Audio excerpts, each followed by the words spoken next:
Oke, anak-anakku, selamat bertemu kembali dalam pembelajaran hari ini ya.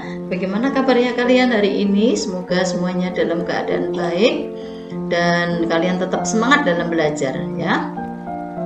Kali ini kita akan berbicara tentang dinamika penduduk benua-benua di dunia ya. Kita melanjutkan materi yang kemarin. Oke.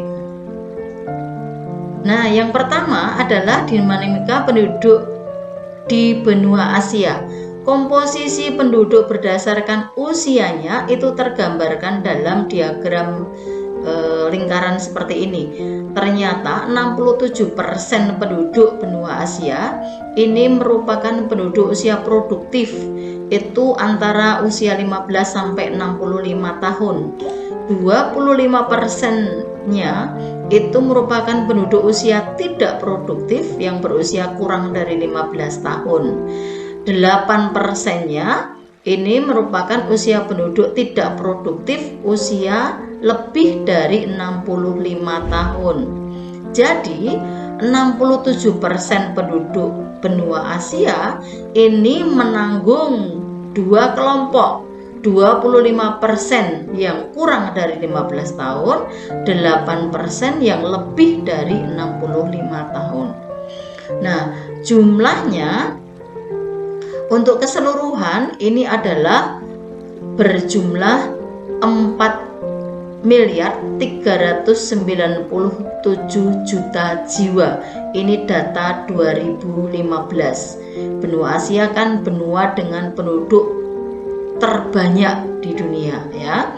Nah, penduduknya ini tersebar tidak merata di antara negara-negara di benua Asia. Yang terbesar di dunia ada 3 negara di sini.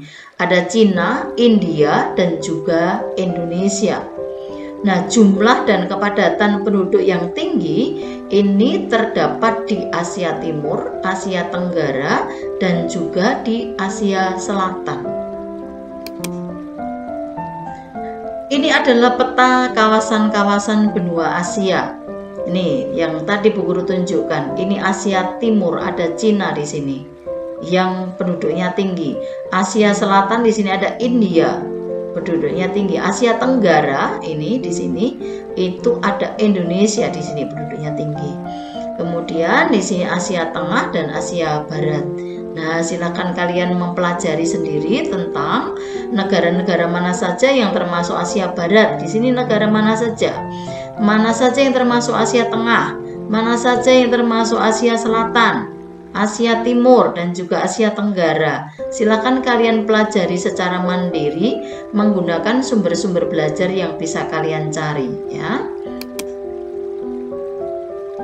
Berikutnya dinamika penduduk benua Asia. Laju pertumbuhan penduduk ini rata-rata 1,5% per tahun. Nah, negara dengan pertumbuhan penduduk yang tinggi ini ada di Yaman, Suriah, Arab Saudi, Laos, dan Yordania. Ini. Kemudian untuk kualitas hidup atau HDI (Human Development Index) ya, angka pertumbuhan manusia ini ditentukan dari 3 indikator. Dilihat dari pendidikannya. Kalau pendidikannya tinggi, maka nanti akan membawa atau berpengaruh terhadap kualitas hidup yang lebih baik. Kemudian jika pendapatan per kapitanya tinggi, pendapatan per orangnya rata-rata itu tinggi, maka ini juga akan membawa pengaruh pada kualitas hidup yang baik, yang tinggi. Jika angka harapan hidup penduduk dari suatu negara itu tinggi, maka itu akan menentukan juga kualitas hidup dari suatu negara itu tinggi. Nah, indikator pendidikan, indikator pendapatan per kapita, indikator angka harapan hidup ini yang dipakai untuk menentukan kualitas hidup dari penduduk suatu negara. Nah, kualitas hidup penduduk dari negara-negara di benua Asia ini sangat bervariasi. Ada yang tinggi, ada yang sedang, dan ada juga yang rendah. Nah, negara dengan HDI yang tinggi ini adalah Jepang, Korea Selatan, Singapura, Brunei, Cina, dan juga Saudi Arabia. Ini adalah negara-negara yang ketiga faktor atau indikatornya ini tinggi. Berikutnya adalah 3 ras yang ada di benua Asia. Ini adalah untuk Asia Utara dan Asia Tengah, ini mayoritas dihuni oleh ras Kaukasoid atau ras Europid. Kemudian Asia Timur dan Asia Tenggara ini sebagian besar ras Mongoloid. Untuk Asia Selatan bagian tengah ini ras Kaukasoid. Untuk Asia Selatan bagian selatan ini ras Negroid, misalnya bangsa Dravida dan Sri Lanka. Kemudian Asia Barat atau Timur Tengah bagian selatan khususnya Semenanjung Arab, negara Yaman, Oman, ini ras Negroid. Asia Kecil, Asia Barat atau Asia Tengah bagian utara ini mayoritas ras Kaukasoid atau Europid dan ras Negroid. Jadi coba perhatikan ada 3 ras besar, ras Kaukasoid, ras Mongoloid, dan juga ras Negroid. Oke, berikutnya ini ya, tentang budaya. Budaya benua Asia itu juga sangat beragam, baik dari karya seninya, dari literaturnya, dari musiknya. Ya, ini memiliki keanekaragaman. Musik ini juga sangat beragam. Kemudian juga ada porselin, ada keramik, ada kaligrafi, lukisan, peralatan dari gelas dan metal. Kemudian untuk tekstilnya, arsitekturnya, ini menjadi kekayaan yang luar biasa dari benua Asia. Untuk bahasa, ini benua Asia juga memiliki bahasa yang sangat banyak, kaya akan bahasa asli dan bahasa daerah. Untuk Indonesia saja itu tidak kurang dari 600 bahasa yang berkembang di negara Indonesia. Kemudian benua Asia itu juga menjadi tempat lahirnya agama besar. Ada Hindu, Buddha, Islam, Shinto, Sikh, Kristen, dan juga Yahudi. Oke, kita lanjut ke benua Amerika ya. Dinamika penduduk benua Amerika. Komposisi penduduk benua Amerika berdasarkan umur tergambarkan dalam diagram lingkaran seperti ini. 66% itu merupakan penduduk usia produktif berusia 15-65 tahun. 24%-nya ini tidak produktif, usia kurang dari 15 tahun, dan 10% ini tidak produktif, usia lebih dari 65 tahun ya. Jadi 66% ini menanggung yang kurang dari 15 tahun dan juga yang lebih dari 65 tahun.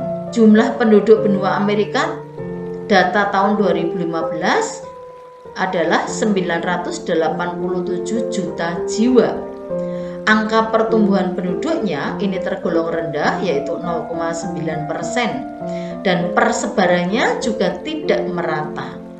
Konsentrasi penduduk Amerika ini berada di bagian timur dan barat Amerika Serikat, Amerika Tengah, dan Karibia, serta juga bagian barat dan timur Amerika Selatan. Bagian tengah benua Amerika umumnya kepadatannya rendah. Nah, ini adalah peta kepadatan penduduk benua Amerika. Bagian barat dan timur Amerika Serikat ini sekitar Karibia, Amerika Tengah dan Karibia. Kemudian di sini bagian barat dan timur dari Amerika Selatan. Ini padat penduduknya. Kemudian bagian tengah Amerika ini penduduknya tidak padat ya. Nah, coba kalian pelajari tentang pembagian kawasan benua Amerika ini ya. Amerika Utara ini meliputi negara mana saja? Ya, yang kalian pahami kemarin yang kita pelajari, di sini ada Amerika Serikat, di sini Kanada ya. Nah, yang lain-lain di sini ada Amerika Tengah atau Amerika Latin, meliputi negara mana saja? Amerika Selatan meliputi negara mana saja? Silakan dipelajari menggunakan sumber-sumber belajar yang ada. Oke, saya ingin menjelaskan tentang HDI dari benua Amerika ya. uh, Human Development Index dari penduduk benua Amerika ini rata-rata tinggi, terutama untuk negara Kanada, Amerika Serikat, Meksiko, dan juga sebagian ada di Amerika Latin sini ya, sebagian ini, kemudian ada Chile, ada Argentina. Ini adalah yang besar, yang HDI-nya tinggi ya. Kemudian yang HDI-nya sedang itu adalah di sini ada negara Paraguay dan juga Bolivia, dan sebagian ada di Amerika Latin di sini. HDI ini kalian ingat lagi tadi ditentukan oleh 3 indikator, yaitu dilihat dari indikator pendidikannya tinggi, kemudian angka harapan hidupnya tinggi, juga satunya lagi adalah pendapatan per kapitanya yang tinggi. Penduduk asli benua Amerika ini adalah suku Indian dan juga suku Eskimo. Nah, penduduk pendatangnya ini adalah ras utamanya, yaitu adalah ras Negroid dari Afrika, ras Mongolia dari Asia, ras Kaukasoid berkulit putih ini dari Eropa. Ini mewarnai benua Amerika ya. Kemudian untuk budaya itu juga beragam. Ada Amerika berarti Amerika Serikat ini, Amerika Latin, Afrika, dan juga Asia. Bahasanya juga beragam. Ada bahasa Spanyol, Mandarin, Prancis, dan juga Jerman. Dan yang dominan adalah bahasa Inggris. Kemudian untuk agama ini 83% ini beragama Kristen ya, Kristen Katolik Roma di sini. Kemudian 17% ini menganut agama Islam. Saya kira begitu anak-anakku, semoga ini bermanfaat untuk kalian dan bisa kalian gunakan untuk belajar lagi ya. Selamat untuk mengembangkan diri dengan cara belajar mandiri. Terima kasih.